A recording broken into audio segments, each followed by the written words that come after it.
Hello, it's Friday, March 22nd of 2024, and today I'm here at North Bethesda Station because for about 1 week, when the cherry blossoms bloom, it becomes the most beautiful station on the network. For me, at least. North Bethesda Station opened in December of 1984, and it was originally called White Flint because of the White Flint shopping mall nearby. The mall was demolished in 2015, so recently the name was changed to North Bethesda to reflect that. The station is located in an open cut just east of Rockville Pike. It's actually right up there, and it's surprising that it doesn't make as much noise. I think it's because it's in this sort of cut and it kind of blocks the noise levels. There are tunnels on both sides right behind me there, and also if I turn around, right there. So it's like sort of an open section between two tunneled sections. Of course, opening up these tunnels in a station like this makes it way easier to build and way cheaper. Now let's look at some features that this station has within the gate line. For one, this station is served by the Red Line, as you can see here, which arrives every 5 to 6 minutes on weekdays.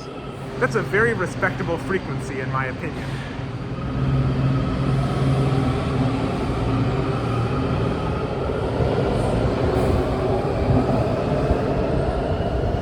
The station platform has these classic outdoor metro hexagons here. I love the hexagons. It also has these pylons with these round lights. I quite like the round lights. It looks sort of old-fashioned now. We also have these shelters here, which are nice. They are covered, so if there's rain or wind, you can protect yourself. According to Matt Johnson's amazing 2014 Greater Washington article on architecture, this station is fitted with a general peak canopy. So it's basically flat on the edges, and then the middle has this glass peak. I think that looks really cool. You sort of have this skylight here, this angled skylight with these lights, and at night this must look really cool. Unfortunately, I won't be here at night. For some more features, we have a working and a slightly broken LED display. We also have these half shelters, I guess because they're already under, they don't need to be covered. And of course, some advertising screens, although no digital screens here yet. Metro is really improving its signage at a lot of stations and adding a lot of these digital screens with a bunch of information like the cardinal direction and just next stops, but it seems like this station hasn't got those yet. Oh, I really like the cherry blossoms, although they're more white than pink, which is a little unfortunate, but I just think they're really nice. Doors opening. This is a Red Line train. As per usual with my station videos, now that we've talked a little bit about the inside of the station, let's go outside of the station and see what it's like and look at the land use and other interesting things. But quickly before that, I just wanted to ask any of you if you know why the land just east of the station is just empty. There are apartment buildings and offices all around here that are popping up, but then there's just this empty land. Currently, the station only has one exit here on the south side, which is equipped with 2 escalators, one going each direction, and an elevator in the middle, which I will take.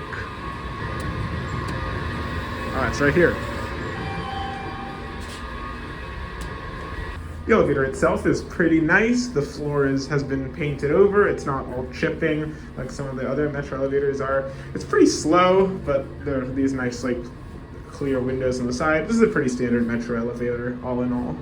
The mezzanine level here has sort of the same design as the platforms down below, but the ceiling here is sort of like waffled. There are these like beams, and it sort of goes up into like what a waffle looks like. There's also that angled skylight in the middle, similar to the peak, the general peak design. At the time of recording, the station has not yet been equipped with the new fare gates. It still has the old type. Before I talk more about the things around here, I wanted to mention the amenities just outside of the station, what you can access.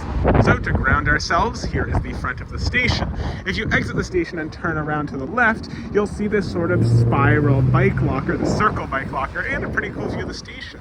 Right here to the left are some bike racks, and if you walk 1 block there, that's the parking lot, the huge parking garage for the station. It's a little further away. If I walk here to the right, we'll see this underpass to the other side of the road under 355 or Rockville Pike, and I'll explain more about that in a second. If we continue, we'll see a Capital Bike Share station over here, which is nice. And finally, here are where the bus stops are located.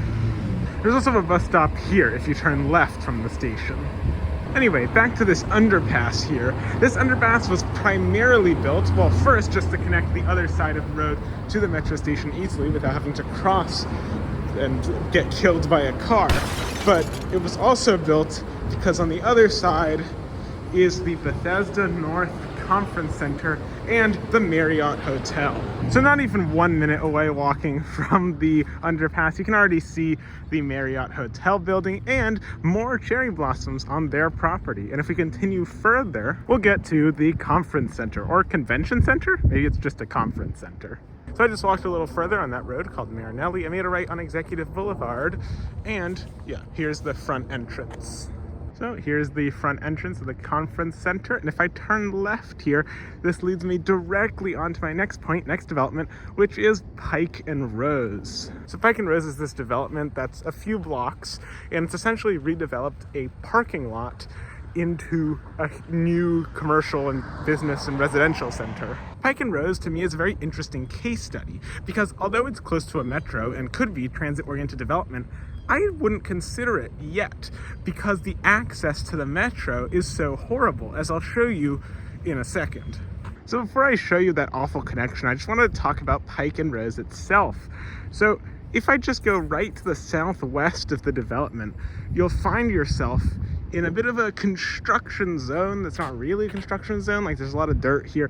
The reason is because the whole road system was redeveloped here. It was reconstructed. You can see this better in satellite imagery. I'm sort of crossing the road here. Sort not illegally, but not in the best place. Anyway, this is really fun to look at. This was an avenue, right? This avenue here extended that way into that intersection. They removed this because now there's more space for development, so it was like crossing the grid in a weird way, and they built this other parallel road here, which is, I don't know, it's pretty nice, but this is really funny. I wanted to show you all this. So if I walk to the end here and turn right on the Old Georgetown Road and pass by this really low sign, for some reason it's very like low down, we'll get to what I think is the strangest part of the development in terms of sort of connections to the outside.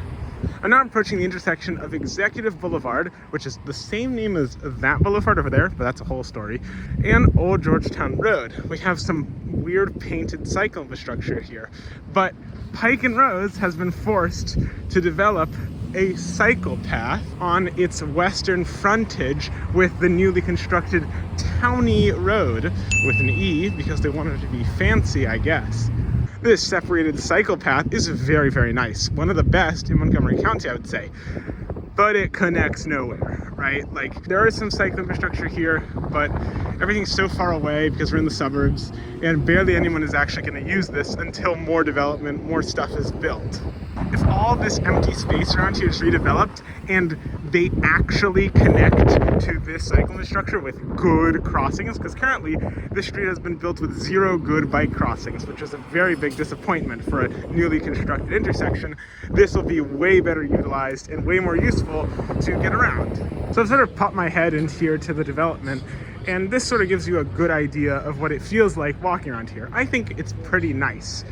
But the big red flag against this being walkable or transit-oriented is the fact that the development is surrounded by 4 to 8 lane roads on all sides, causing what I like to call a bit of a walkability island. A walkability island is a term that I'm sort of proposing where with these developments in the United States where they just take an area of suburban land, make it walkable itself, but the only way to arrive to this walkable land is by a car, or it's very uncomfortable to do so otherwise. Although very close to the metro, it's actually right there, it wasn't built with the metro in mind. So let's say that I've just finished shopping or eating here and I want to go back to the metro station. I go over here to the edge of the development here on Old Georgetown and walk towards Rockville Pike. Problem number 1, this walk with no barrier here is pretty uncomfortable. Cars are going pretty fast and there's also no tree protection if it rains. Problem number 2, I have to cross a slip lane, which are very dangerous for pedestrians because cars go very fast around them, and I have to wait in this tiny little island to cross again, although, you know, to be fair, this is a nicer island than most. As I cross once through this very, very uncomfortable intersection to walk through, and wait for a unnecessarily long time for the other face to turn green. The intersection itself could be counted as problem number 3, I would say. Finally, I can cross now after like 3 minutes of being on that side. We now get to the fourth and the absolute biggest problem with the development is that when this huge development was built, they did not build a north entrance and exit. If you want to access the metro, you have to walk another 4 or 5 minutes that way to that exit that I left. That's over there.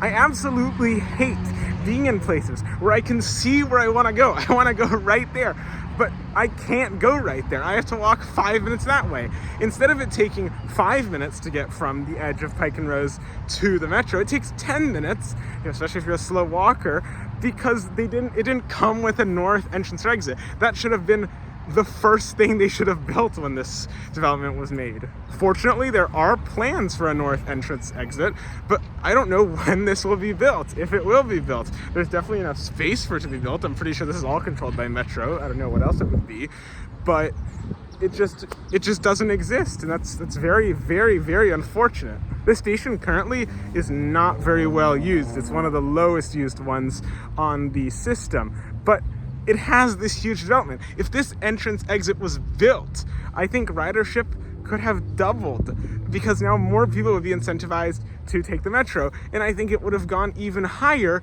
if the actual access to Pike and Rose wasn't that awful intersection that I just went through. Anyway, with this annoying point and this pretty nice view of the station, I'll end the video here. Thank you so much for watching. If you enjoyed, please consider liking and subscribing and checking out some of my other content. Other than that, see you next week, in 2 weeks, I don't know. Bye.